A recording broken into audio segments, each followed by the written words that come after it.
साथियों, आज हम आपको बहुभुज और बहुभुज के प्रकार के बारे में पढ़ाते हैं। सबसे पहले हम बहुभुज की परिभाषा आपको बताते हैं। इसे इंग्लिश में पॉलीगन कहते हैं।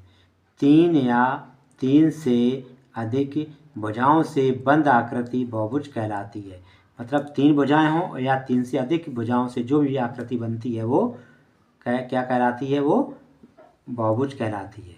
उदाहरण के तौर पर हम ए बी सी और सी ये तीन भुजाओं को लेते हैं। तीन भुजाओं से जो आकृति मैंने बनाई है वो त्रिभुज कहलाती है। ये बहुभुज का ही उदाहरण है। चतुर्भुज, ये भी चार भुजाओं से बंद आकृति है, इसको भी बहुभुज का उदाहरण है। पंचभुज, ये भी पांच भुजाओं से बंद आकृति है, इसको भी बहुभुज के उदाहरण के रूप में हम जान सकते हैं। साथियों, इसके बाद हम आपको बहुभुज के प्रकार के बारे में पढ़ाते हैं। बहुभुज के कोणों और भुजाओं के आधार पर प्रकार। सबसे पहले नंबर 1 है उत्तल बहुभुज। वह बहुभुज जिसमें सभी कोण 180 अंश से कम हों उसे उत्तल बहुभुज कहते हैं। उदाहरण, जैसे मैंने आयत ले लिया। आयत में प्रत्येक कोण 90 अंश का होता है, लेकिन जो 180 अंश से कम है, इसलिए आयत जो है वो बहुभुज का उत्तल बहुभुज का उदाहरण है। सप्तभुज, ये 128.5 अंश का होता है, तो इसलिए ये भी 180 अंश से कम है, इसलिए सप्तभुज भी उत्तल बहुभुज का उदाहरण होगा। इसके बाद दूसरे नंबर पर हम आपको पढ़ाते हैं अवतल बहुभुज। वह बहुभुज जिसमें कम से कम एक कोण 180 अंश से अधिक हो उसे अवतल बहुभुज कहते हैं। मतलब ऐसा बहुभुज जिसमें कम से कम एक कोण 180 अंश का होगा तो वो ऐसा बहुभुज जो है वो अवतल बहुभुज के नाम से जाना जाएगा। उदाहरण के तौर पर हमने ए ओ बी सी इस तरीके से एक आकृति ली है और इस आकृति में जो कोण ओ है वो 180 अंश से बड़ा है, इसलिए ये अवतल बहुभुज का उदाहरण है। इसी तरीके से हमने A B O C D और डी एक आकृति ली है और ये भी आकृति में 180 अंश से बड़ा है, ये बीच का कोण अवतल बहुभुज के उदाहरण। के बाद हम आपको समबहुभुज के बारे में बताते हैं। ऐसा बहुभुज जिसकी सभी भुजाएं तथा सभी कोण बराबर हों समबहुभुज कहलाता है। समबहुभुज में सम उसके नाम से स्पष्ट है। सम माने बराबर, बहु माने बहुत सी, भुज माने भुजाएं। इसकी बहुत सी मतलब तीन से अधिक भुजाएं जो होंगी वो सभी भुजाएं बराबर होंगी, तो वो ऐसा जो बहुभुज होगा वो समबहुभुज के नाम से जाना जाएगा।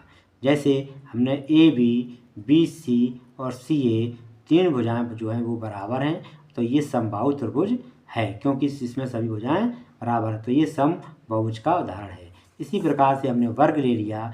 वर्ग में भी सभी भुजाएं बराबर होती हैं और सभी कोण भी बराबर हैं, तो इसलिए वर्ग भी जो है समबहुभुज का उदाहरण होगा। चौथे नंबर पर हम आपको पढ़ाते हैं विषम बहुभुज। विषम बहुभुज, विषम नाम से स्पष्ट है। विषम माने अलग अलग, बहु माने बहुत सी, भुज माने भुजाएं। इसकी सभी भुजाएं, ऐसा बहुभुज जिसकी सभी भुजाएं अलग अलग हों विषम बहुभुज कहलाता है। मतलब ऐसा जो बहुभुज लेंगे जिसकी सारी भुजाएं अलग अलग होंगी। जैसे हमने ये विषम बहु त्रिभुज ले लिया, एक से भुजा 3 सेंटीमीटर, दूसरी भुजा 5 सेंटीमीटर और तीसरी भुजा 4 सेंटीमीटर, इसमें सारी भुजाएं अलग अलग हैं, इसलिए इसको हम विषम बहुभुज के नाम से जानते हैं, विषम बहु त्रिभुज को। इसके बाद साथियों हम आपको बहुभुज के सूत्र के बारे में पढ़ाते हैं। सबसे पहले बहुभुज के अंतःकोणों के योगफल का सूत्र।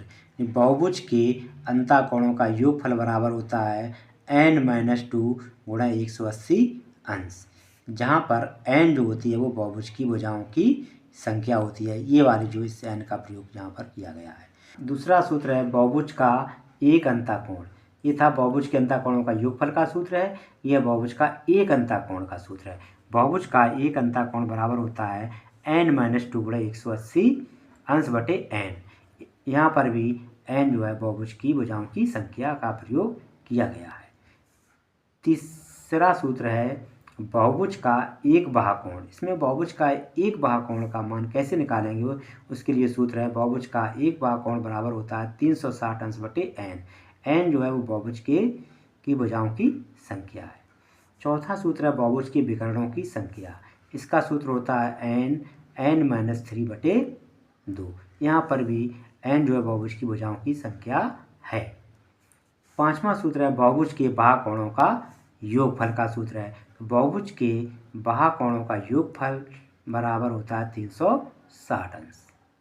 साथियों, इसके बाद वाले वीडियो में हम आपको इस टॉपिक से संबंधित प्रश्नों को हल कराएंगे। तब तक के लिए बाय बाय।